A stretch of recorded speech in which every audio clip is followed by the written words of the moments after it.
हिंदुओं के 33 करोड़ देवी देवता हैं। यूं समझो कि जितने आदमी थे उतने ही देवी देवता। हर आदमी का अपना देवी अपना देवता। और इसलिए कभी भी यह देश इकट्ठा नहीं हो सका।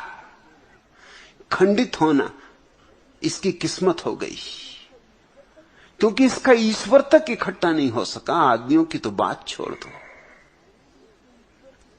इसके ईश्वर की धारणा भी इकट्ठी नहीं हो सकी, तो यहां हर चीज खंडित हो गई है। बुद्ध मरे और उनके मरने के बाद 32 संप्रदाय हो गए। जैनों के महावीर गए कि तत्क्षण जैन खंडों में टूट गए, छोटे छोटे संप्रदाय बन गए। पहले 2 संप्रदाय बने, फिर 2 में से 20 खड़े हो गए। और हिंदुओं का तो कुछ हिसाब ही करना मुश्किल है। हिंदुओं को तो एक धर्म कहना भी ठीक नहीं। ये तो जमघट है, कुंभ का मेला समझो। कोई गणेश को पूज रहा है, कोई हनुमान जी को पूज रहा है, कोई शिव जी को, कोई राम को, कोई कृष्ण को, और जिसकी जो मर्जी, कोई झाड़ों को, कोई पत्थरों को, कोई नदियों को। इस्लाम ने एक सीधी साफ बात कही, परमात्मा एक है। इस विचार का परिणाम महत्वपूर्ण हुआ। अगर परमात्मा एक है तो उसके मानने वालों को भी एक होने की सुविधा हो गई। खंडित होने की वृत्ति छूट गई। इस देश में तो खंडित होने की इतनी वृत्ति है कि जो धर्मों के साथ हुआ वही अब राजनीति के साथ हो रहा है। एक एक पार्टी खंडित होती जाती, छोटे छोटे टुकड़ों में टूटती जाती। देश प्रदेशों में टूट हुआ है, प्रदेश भी अपने जिलों में टूटे हुए, और हर एक की अपनी जिद है, अपना आग्रह है। ये हमारी जो धार्मिक चिंतना रही, उस चिंतना में कहीं दोषपूर्ण बात है।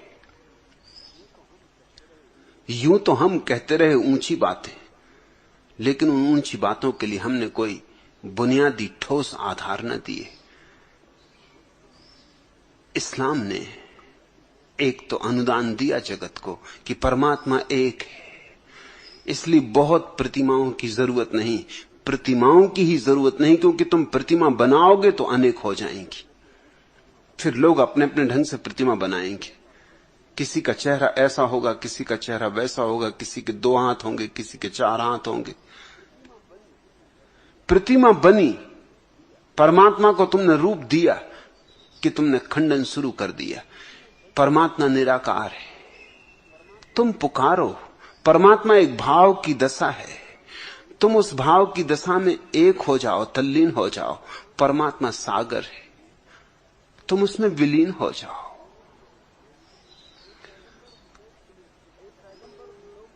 ए पैगंबर, लोग तुम्हें खुदा का बेटा कहते हैं और तुमसे हाल खुदा का पूछते हैं, तो तुम उनसे कहो कि वह अल्लाह एक है और अल्लाह बेनियाज है। उसे किसी की भी गरज नहीं, उसे किसी की भी जरूरत नहीं। वह स्वयंभू है। तुम उसे मानते हो या नहीं मानते हो, इससे कुछ भेद नहीं पड़ता। तुम उसके साथ हो या उसके विपरीत हो, कुछ भेद नहीं पड़ता। तुम आस्तिक हो या नास्तिक हो, कुछ भेद नहीं पड़ता।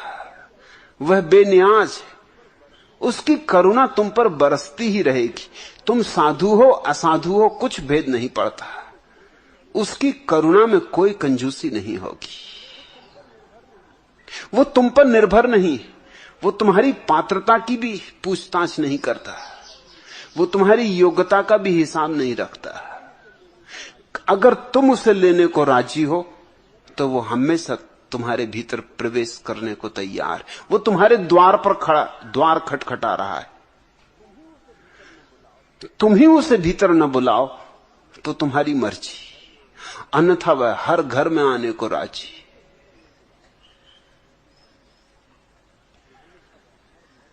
एक सूफी फकीर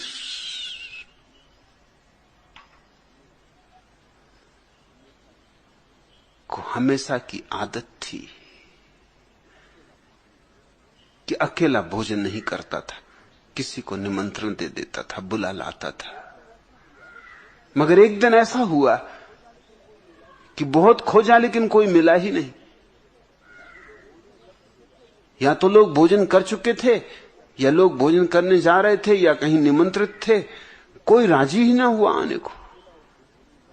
और अकेला उसे भोजन करना नहीं, वो तो साथ में ही भोजन करेगा, बांट कर ही भोजन करेगा।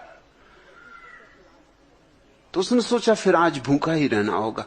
तभी द्वार पर एक बूढ़े आदमी ने दस्तक दी और उसने कहा कि मैं बहुत भूखा हूं, क्या कुछ खाने को मिल सकेगा?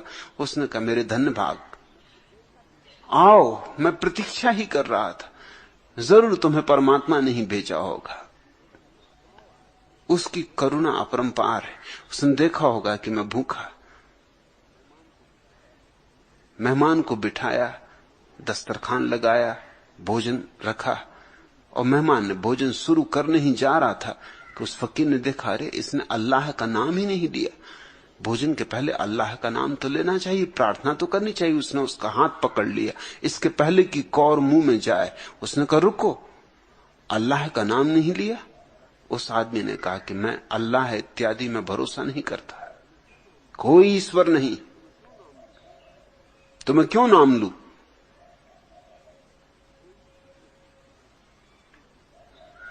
तो सूफी फकीर ने कहा फिर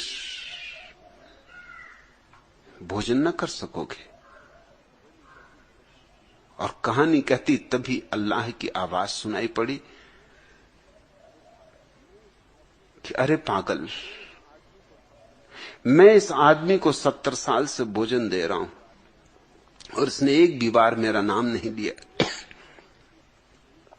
और तू एक ही दिन में शर्त लगाने लगा। तूने इसका बड़ा हुआ हाथ पकड़ लिया। ये भूखा बूढ़ा, भोजन भी तूने शर्त बंदी से, भोजन में भी शर्त लगा दी। प्रेम की कोई शर्त होती?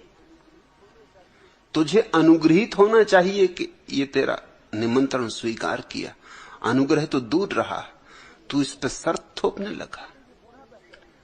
तुझसे तो ये बूढ़ा बेहतर है, ये भूखा रहने को राजी है लेकिन अपने उसूल के खिलाफ जाने को राजी नहीं। और जिसको मैं 70 साल से भोजन करा रहा हूं, तो एक दिन उसे भोजन नहीं करा सकता है। फकीर उस बूढ़े के चरणों पर गिर पड़ा, कहा आप भोजन करें, मेरी भूल थी। धर्म के नाम पर शर्त नहीं लगाई जा सकती। परमात्मा बेशर्त है, उसकी कृपा और करुणा तुम्हारी किसी योग्यता के कारण नहीं होती।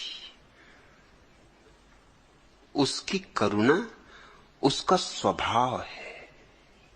बिस्मिल्लाहिर रहमानिर रहीम, ये उसका स्वभाव है। रमजान होना, रहमान होना, रहीम होना तुम्हारा सवाल नहीं है, ये उसका स्वभाव है। गुलाब का फूल गुलाब की गंध देगा और जूही का फूल जूही की गंध देगा। जूही का फूल इसकी फिक्र नहीं करता कि पास से जो निकल रहा है वो पात्र है या नहीं। सूरज निकलेगा तो रोशनी होगी, आस्तिक के लिए भी और नास्तिक के लिए भी, साधु के लिए भी असाधु के लिए भी वो सूरज का लक्षण है। वो कुछ शर्त नहीं करता कि नास्तिक के लिए अंधेरा रहेगा और आस्तिक के लिए दिन हो जाएगा। परमात्मा का स्वभाव है करुणा। इस्लाम की ये बहुत बड़ी अनुभूति है। मोहम्मद का ये मनुष्य के विकास में गहरा अनुदान है। सदा से हमने ऐसा सोचा है हमारे कर्मों के फल के अनुसार उपलब्धि होती है। ये अगर ठीक से समझो तो अहंकार की ही घोषणा है। मैं अगर अच्छे कर्म करूंगा तो मुझे पुण्य मिलेगा, अगर बुरे कर्म करूंगा तो पाप मिलेगा। अच्छे कर्म करूंगा तो स्वर्ग जाऊंगा, बुरे कर्म करूंगा तो नरक जाऊंगा।